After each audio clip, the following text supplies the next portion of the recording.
We will arrive.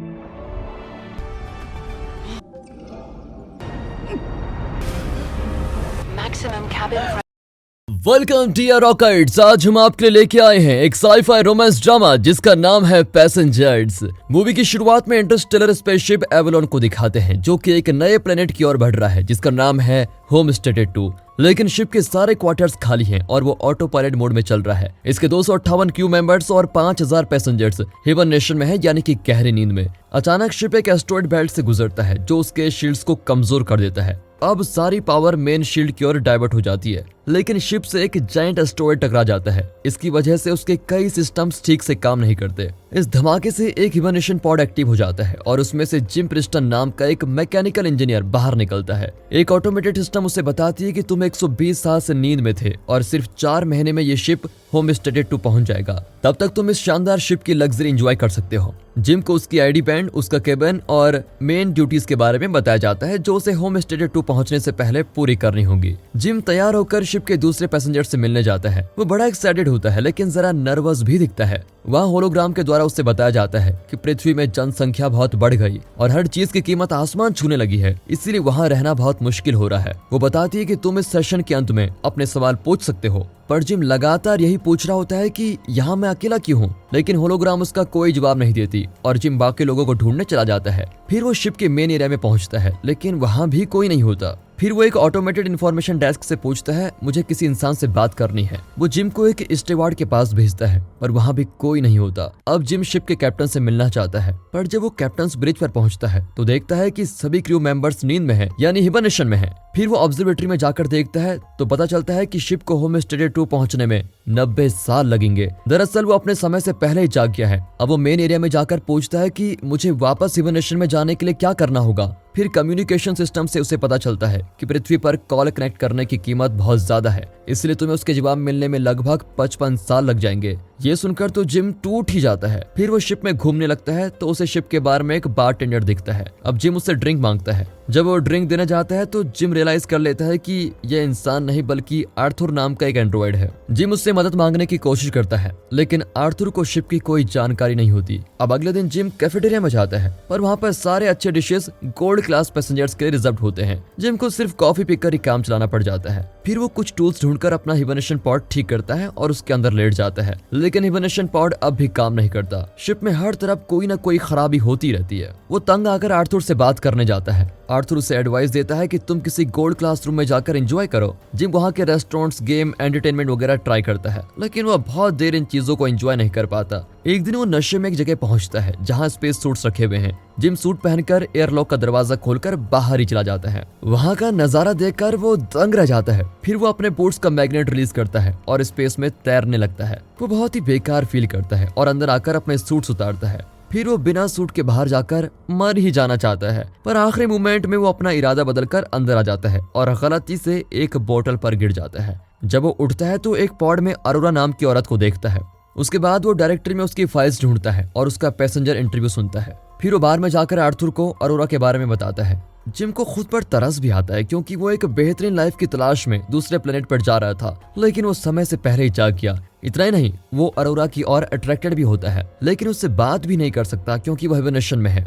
इस तरह दिन गुजरते हैं और जिम अब अकेलेपन से तंग आ चुका है, इसीलिए वो अरोरा के पॉड को एक्टिवेट कर देता है। जब अरोरा हिबरनेशन से बाहर आ रही होती है तो जिम छुपकर अपने केबिन में चला जाता है। कुछ देर बाद जिम मेन एरिया में जाकर देखता है तो अरोरा वहीं पर होती है। वो बहुत कंफ्यूज्ड होती है। दरअसल जब 1 साल पहले जिम अपने हिबरनेशन पॉड से उठा था तो वो भी इतना ही कंफ्यूज था। अब जिम उसे बताता है कि सिर्फ हम दोनों समय से पहले उठ गए। वो अरोरा को फिर ऑब्जर्वेटरी में ले जाकर बताता है कि शिप के क्रू मेंबर्स और मेन कमांड अब तक नींद में है। अरोरा घबरा जाती है और फिर से अपने पॉड में जाना चाहती है। तभी जिम कहता है कि इस शिप में ऐसा कोई भी इक्विपमेंट्स नहीं है जिससे हम वापस हिबरनेशन में जा सके।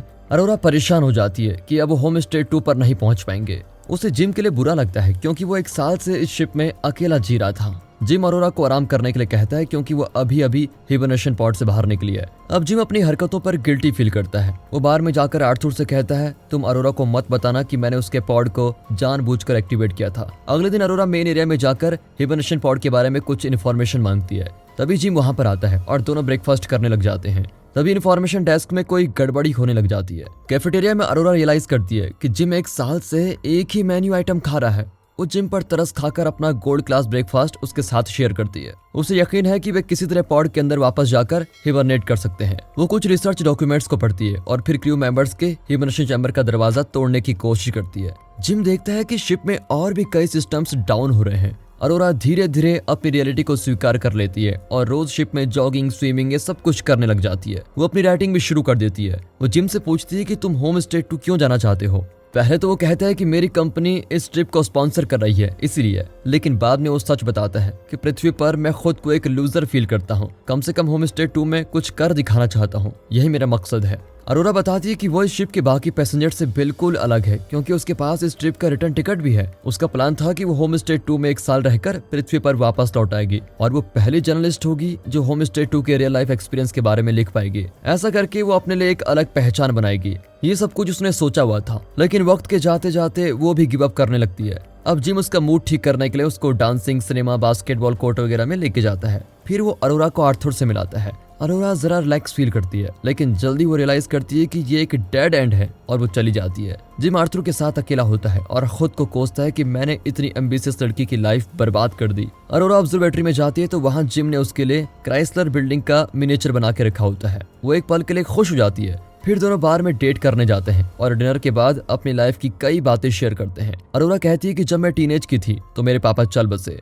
फिर दोनों स्पेस सूट्स पहनकर शिप के बाहर स्पेस वॉक करते हैं। जिम को अच्छा लगता है कि वो किसी के साथ मिलकर ये खूबसूरत नजारा देख रहा है। जिम दोनों के बूट्स के मैग्नेट्स को ऑफ कर देता है और दोनों साथ ही तैरने लग जाते हैं। फिर दोनों अंदर आकर किस करते हैं और जिम के कैबिन में जाकर इंटीमेट होते हैं। अगले दिन अरोरा जिम के कैबिन में शिफ्ट हो जाती है और दोनों पार्टनर्स की तरह रहने लग जाते हैं। वे हर काम साथ मिलकर करते हैं। अरोरा शिप के अंदर अपनी लाइफ के बारे में लिखती रहती है। जिम शिप को एक्सप्लोर करता है और हाइड्रोपोनिक्स में पहुंच जाता है जहां वाटर सोल्यूशन में पौधे उगाए जाते हैं। वहां से वो अरोरा के लिए एक फूल लेके आता है। एक दिन दोनों ऑब्जर्वेटरी में जाते हैं तो देखते हैं कि उनका स्पेसशिप एक रेड जायंट स्टार के करीब गुजर रहा है। उस दिन अरोरा का बर्थडे होता है और वो एक रेस्टोरेंट में सेलिब्रेट करते हैं। फिर वे बार में जाकर ड्रिंक करते हैं। जिम वॉशरूम में जाकर अरोरा के लिए एक रिंग तैयार करता है। यहाँ अरोरा आर्थर से बातें करने लगती है। अब आर्थर जो कि एक एंड्रॉयड है, वो अरोरा को बता देता है कि जिम अकेला फील कर रहा था, इसलिए उसने तुम्हें जानबूझकर हिबरनेशन से जगा दिया। इतने में जिम आ ही जाता है और अरोरा बहुत गुस्से में होती है। वो जिम को डांटती है और घबराकर वहां से चली जाती है। जिम अपने केबिन में लौटता है तो अरोरा की कोई चीज वहां पर नहीं होती। अगले दिन वो कैफेटेरिया में अरोरा को देखता है, पर उसको देखते ही अरोरा तुरंत भाग जाती है। एक रात वो जिम के केबिन में जाकर उसे मारने लगती है और उसका खून करना चाहती है। इसके बाद वो जिम को एकदम इग्नोर करने लगती है। जिम कम्युनिकेशन सिस्टम के जरिए उसे अपनी सिचुएशन एक्सप्लेन करने की कोशिश करता है और कहता है कि मैं तुमसे प्यार करता हूँ, पर अरोरा कुछ सुनने को तैयार ही नहीं होती क्योंकि जिम ने उसकी जिंदगी के सबसे बड़े सपने को चूर चूर कर दिया है। एक रात शिप के सिस्टम में क्रिटिकल एरर हो जाता है और मेन कमांड शट डाउन हो जाता है। जब जिम एलिवेटर में चढ़ता है तो वो भी खराब होता है। अब अरोरा देखती है कि जिम ने मेन एरिया में एक पेड़ लगाया हुआ है। फिर वो कैफेटेरिया में जाती है तो फूड डिस्पेंसर भी खराब हो गया है। अचानक उन्हें डेक चीफ की आवाज आती है। वो पूछता है कि मेन एरिया में पेड़ किसने लगाया। जिम और अरोरा मेन एरिया की ओर भागते हैं। वहाँ पेड़ के आगे डेक चीफ मंकुजो खड़ा होता है। किसी खराबी की वजह से उसका पॉड भी एक्टिवेट हो गया था। उसके समझ में नहीं आता कि एक साथ 3 पॉड्स कैसे खराब हो सकते हैं। वो इन दोनों को ब्रिज पर लेके जाता है और तब पता चलता है कि शिप के मेन सिस्टम में कोई गड़बड़ी हो गई है। उसको मैन्युअली चेक करना होगा।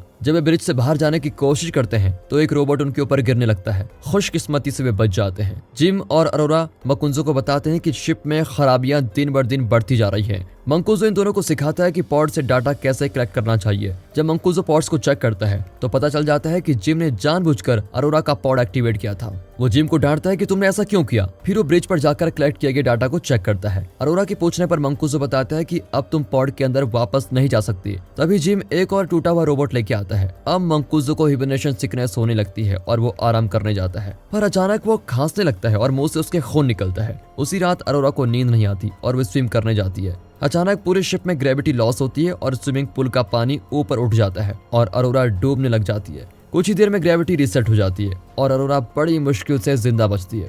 अब तीनों ब्रिज पर हर सिस्टम को चेक करते हैं और पता लगाते हैं कि 2 साल पहले सिस्टम की कोई गलती हुई थी जिसके कारण शिप के हर सिस्टम खराब हो गया। उन्हें उस एरर को ढूंढकर उसको ठीक करना होगा, वरना इस स्पेसशिप के सारे मेन सिस्टम्स ठप हो जाएंगे और ये शिप होम स्टे 2 पर कभी नहीं पहुंच पाएगा। वे सिस्टम चेक करने में लगे होते हैं कि अचानक मंकुजो बेहोश हो जाता है। फिर दोनों मिलकर उसको मेडिकल एरिया में लेके जाते हैं। मंकुजो धीरे धीरे मर रहा होता है, लेकिन उसका कोई इलाज ही नहीं है। कुछ देर बाद मंकुजो जिम को अपना आईडी ब्रेसलेट देकर कहता है कि किसी तरह इस शिप को बचा लो। इतना कहकर वो मर जाता है। तभी अचानक सारे लाइट्स लाल हो जाते हैं और शिप हिलने लगती है। जिम और अरोरा इंजीनियरिंग एरिया की ओर भागते हैं, लेकिन तभी फिर से ग्रेविटी फेलियर होता है। लगातार ग्रेविटी फेल होने से आर्थर भी ठीक से काम नहीं करता और जिम उसको डीएक्टिवेट कर देता है। फिर दोनों इंजीनियरिंग एरिया में जाकर देखते हैं कि प्रॉब्लम पावर प्लांट में है। जैसे वे प्लांट का हैच खोलते हैं तो प्रेशर की वजह से अरोरा अंदर खींची चली जाती है। दरअसल एक एस्टेरॉयड की वजह से शिप का ये एरिया डैमेज हो गया था। जिम हैच को कसकर पकड़ लेता है पर ज्यादा देर तक टिक नहीं पाता। फिर बड़ी मुश्किल से दोनों मिलकर उस डैमेज को सील कर देते हैं।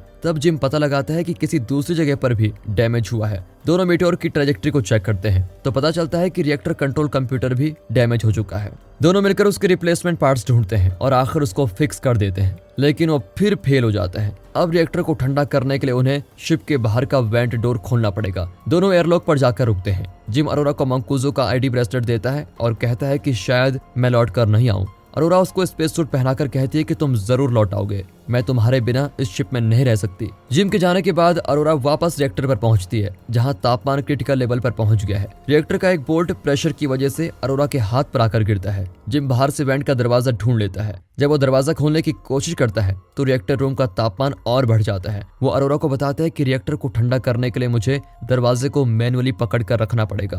अरोरा को ये ठीक नहीं लगता, लेकिन और कोई रास्ता न पाकर जिम अपने प्लान के हिसाब से दरवाजा पकड़ कर रखता है। वो अरोरा को बताता है कि रिएक्टर को वेंट करने दो। अरोरा जिम को खोना नहीं चाहती। इस पर दोनों में बहस होती है और आखिर में जिम कहता है कि हमें बाकी पैसेंजर्स को बचाना होगा। ये सुनकर अरोरा रिएक्टर को वेंट करती है। ये प्रोसेस सफल होता है, लेकिन रिएक्टर से निकला हुआ धुआं जिम को धक्का देकर दूर फेंक देता है। इस इम्पैक्ट से उसकी रस्सी भी टूट जाती है। अब उसके सूट का प्रेशर भी घटने लगता है। जब वो अरोरा को ये इन्फॉर्मेशन देता है तो वो तुरंत दूसरा सूट पहनकर उसको बचाने के लिए बाहर जाती है। जिम फिर से उससे माफी मांगता है। इसी बीच अरोरा तैरने लगती है और जिम की रस्सी पकड़ने की कोशिश करती है, पर अरोरा की रस्सी छोटी पड़ जाती है। फिर भी वो अपनी पूरी कोशिश जारी रखती है और बड़ी मुश्किल से जिम की रस्सी पकड़कर उसको अंदर लेके आती है। वो फिर उसको मेडिकल एरिया में लेके जाती है तो पता चलता है कि वो मर चुका है। पर अरोरा मंकुजो का आईडी ब्रेसलेट यूज करके उसे रिवाइव करने की कोशिश करती है। अब ऑटोमेटिक मेडिकल पॉड अपना काम शुरू करता है और जिम को रिवाइव कर देता है। तब अरोरा कहती है कि मैंने तुम्हें माफ कर दिया। फिर अरोरा आर्थर को भी ठीक कर देती है और वे मंकुजो के शरीर को पूरी इज्जत के साथ स्पेस में डिस्पोज कर देते हैं।